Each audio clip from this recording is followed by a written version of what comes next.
Hi there, and thank you for tuning into my video. My name is 𝙲𝚘𝚙𝚢𝚛𝚒𝚘𝚙𝚑, and I absolutely love One Piece, and I always have. And I have wanted to talk about One Piece for as long as I can remember, and I thought that this would be the perfect way for me to get it across. We're going to take this one chapter at a time, one video, one chapter. There will be spoilers for future chapters within the series. I will talk about concepts that haven't yet happened in the chapters as I'm going through them because I want this to be more of a thorough discussion than just a blind read-through. So if that is something that would interest you, please feel free to follow along. Hit the follow button, subscribe, and let's just get into it. We start our adventure in Chapter 1, Romance Dawn. Wealth, fame, and power. The man who had acquired everything in the world, the Pirate King, Gold Roger. The final words that were said at his execution sent the people to the seas. That's the opening narration, and the first thing that people hear when they watch the first episode of the One Piece anime. These are the words that captured my attention when I was a child and first watched the 4Kids dub of One Piece. And while things are a little different now with a more proper representative of One Piece, the ideal of what Gold Roger, or as we've come to learn him, Gold D. Roger, the ideals of what he held to be true are still the cornerstone of what makes One Piece One Piece. This is Gold D. Roger, the king of the pirates.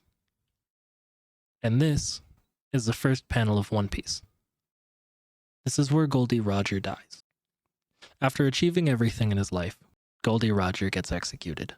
The freest man in the world was able to change the world and set in place the Great Pirate Era, all because of what he said before he died. He left his one treasure in one place for anyone to find, and he knew that enticing his audience with wealth, fame, and power would be what could create this stir and create what would come to be known as the Great Pirate Era. Being the first panel of One Piece, this is what needed to be shown in order to grab your attention. And here we are 20 some odd years later, and it worked. Our story really begins in the East Blue, one of the 4 seas in One Piece. And it begins with the main character, Monkey D. Luffy, talking with another pirate, or a actual pirate, whose name is Shanks. And Shanks is the captain of the red-haired pirates. And though we don't know it yet, Shanks is actually one of the 4 emperors of the sea, with 3 characters who we'll get into much later. Luffy, being a small child at this point in the story, wants to become a pirate, and he wants to be just like Shanks. He wants to be taken seriously and seen as a man. So, Luffy takes a knife, and he stabs himself right under the eye. Luffy wants to prove a point, that he can be just like Shanks, but Shanks doesn't see it that way. The sea is no place for a child. The reason they call him Anchor is because he can't swim. What good is a pirate who can't swim? A little on the nose, considering what we learn to be the story of One Piece and the power systems that exist in this world, but from Shanks' perspective of having a crew that, as far as we know, doesn't have any devil fruit users, I guess he's allowed to laugh. The first mate of the red-haired pirate says it very well in this panel. The safety of the entire crew and ship rests on his shoulders, his being Shanks's. Being a pirate isn't all fun and games, you know. There's lots of duties like pillaging, hostage-taking, heavy drinking, and swimming. Again, with this being the first chapter of One Piece, this needed to set the tone for what you could expect from this shonen story. This panel alone is what I like showing people because this is, in a very general sense, just saying, hey, this isn't Pirates of the Caribbean. This isn't tame Hollywood pirates. This is real. There are consequences to actions. The sea is no place for a child. Next, we're introduced to Higuma, who acts as the main villain for the first chapter. Higuma is a mountain bandit. Higuma makes a conflict with Shanks in the bar that they're sitting in. Higuma wants to drink, and he wants to drink for his crew. But as Shanks and his crew have already taken over the bar and taken all of the alcohol that was in the building, Higuma gets mad. Shanks tries to offer a peace offering. He sees no reason why they should fight, so he hands him the last bottle of grog, which Higuma smashes over his face.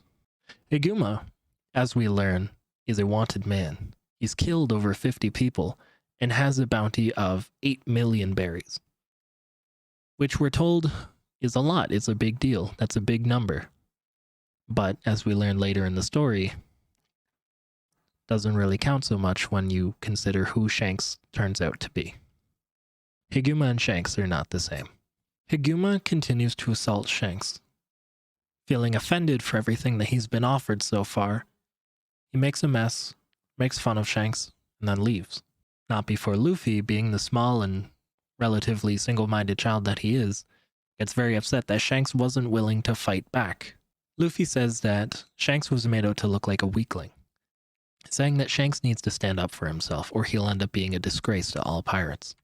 Of course, Shanks' crew just poke fun at him and laugh at him for his misfortune, but Shanks doesn't seem to mind because in Shanks' eyes, the altercation that they had is no reason to kill a man. Luffy tries to storm off, and when he does, we're given the revelation that Luffy had been eating a devil fruit throughout the entire time that Higuma was making fun of Shanks, and they had their altercation. So now, Luffy is considered a rubber person. Luffy has eaten the gum gum fruit, or the gamu gamu no mi, and is now considered a devil fruit user. Lucky Roo, one of the crewmates on Shanks' ship, is the one who comes up to Luffy and asks if he ate the gum gum fruit, to which Luffy agrees. Lucky Roo checks the box where he kept it, and he says the gum gum fruit that we stole from the enemy ship, it's not here. We learn that over 1,000 chapters later, the crew that the red-haired pirates had stolen the gum gum fruit from was actually a government ship. Some time passes, and Luffy is still sitting in Makino's bar. He says that you don't understand, Makino, why Shanks had to fight back, why Luffy thinks that Shanks should have fought back. The mountain bandits decide to come back to Makino's bar for a drink now that Shanks' crew has left the island. And they talk about how weak and pathetic Shanks was, that he didn't stand up for himself. Luffy gets mad about this and tries standing up for Shanks, which causes the mountain bandits to take Luffy hostage.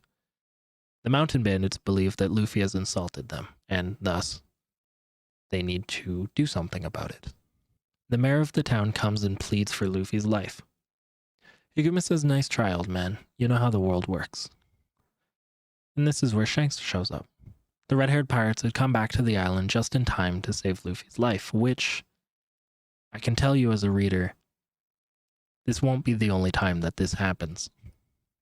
Shanks and his crew stand up to the mountain bandits, and Shanks says, "You're putting your life on the line by pointing that at me," as one of the mountain bandits points a gun at Shanks.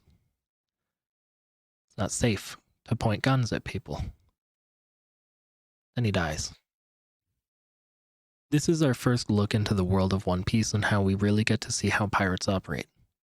We're pirates, and we don't play by the rules. Shanks says that you can do whatever you want. Pour drinks on him, throw food at him, you can spit on him, and he'll just laugh that off because those aren't real insults. But you don't mess with someone's friends. So a fight breaks out, and Ben Beckman, the first mate of the red-haired pirates, is able to take down all of the mountain bandits, leaving only Higuma standing. And he says if you want to fight us, you better get a fleet of marines to back you up. Being outnumbered, Higuma drops a smoke bomb, takes Luffy, and tries to run away out to sea. Higuma realizes that Luffy isn't going to mean much to him if his life is on the line, realizes that he's not worth having as a hostage, and decides to kick him off the boat. Luffy, being a new devil fruit user, can't swim anymore. This is where we're introduced to the Lord of the Coast, a sea king that inhabits the sea around the island that Luffy is on. The Lord of the Coast, seeing the fresh food, decides to go ahead and eat Higuma. Rest in peace. But not really. The Lord of the Coast then goes for Luffy, who's still struggling to swim, considering he's a devil fruit user and he's about to drown. Luckily, Shanks shows up just in the nick of time to save him, and manages to scare off the Lord of the Coast with what we learn is an ability called Haki. This sends the Lord of the Coast off running. The Haki that Shanks uses at this point in the story is called Conqueror's Haki, and it is essentially the forcing of your willpower onto another living being. Basically, you are pushing your strength of will, your being, onto someone else, and if they can't stand up to it, they fall. Essentially, they are lesser than you. They are weaker than you. While Shanks did manage to show up in the nick of time, he only just barely made it, and was able to save Luffy at the cost of his arm. Shanks later says that he gave it up for the sake of a new era. Shanks sacrificed his arm for Luffy because he saw something in Luffy that was worth saving. Some more time passes, and Shanks and his crew are ready to head out and leave this island behind for good.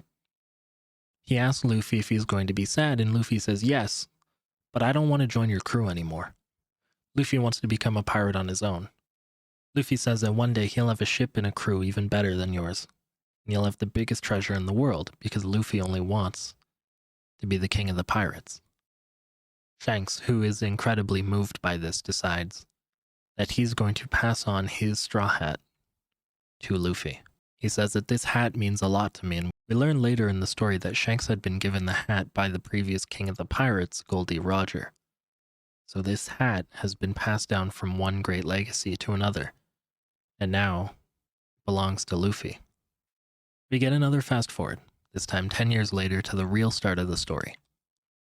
Today is the start of Luffy's journey. He decided that today was the day to set out to sea.